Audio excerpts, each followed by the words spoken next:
Here we're going to be talking about how to wrap Superhair bodies. Now this is an important technique to master when you're tying Jujubatus and Jujube midges. First thing you want to do is use UTC white thread. Now the reason I use UTC is the thread will lay flat and it's a bit flossy compared to Uni and some of the others out there, and that's what we want, is this nice smooth flossy thread. The next thing to do is take 3 pieces of Superhair. I'm going to use 2 strands of red on this one and 1 strand of black, and you're going to tie these in right onto the hook here. And when I wrap back, the trick to Superhair is this body needs to be smooth, so I try to get one wrap right behind the other. I don't want any bumps, any lumps, any mistakes. Then I'm going to take that thread, I'm going to wrap forward, doing the same thing, keeping everything nice and even, nice and smooth. I'm going to take it all the way up to basically where I tied in. Now the trick to Superhair is all in the first wrap.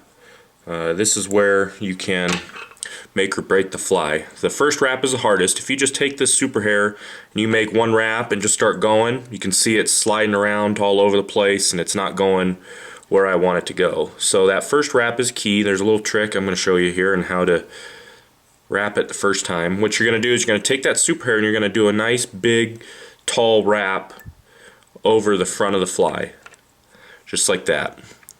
Then you're going to hold the Superhair tight. I'm going to take my fingernail and all I'm going to do is just creep that wrap while I'm holding the Superhair fairly tight. I'm just going to creep that Superhair back to the back of the fly.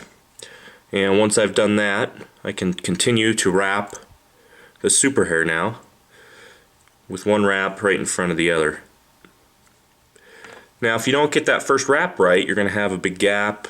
You're going to see thread. It's either going to slide off of the hook or it's going to be way up in front of the hook. And the trick is with each of these wraps is pulling that Superhair fairly tight.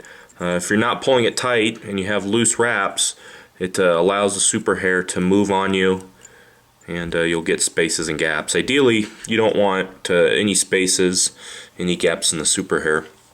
And then all you do is just capture the Superhair, tie it off, and then continue to tie your fly. And that's all there is to tying with Superhair. You can see it gives the body a great segmented look, very fine segmented look without wire. And you can buy Superhair at intheriffle.com for all your fly tying needs.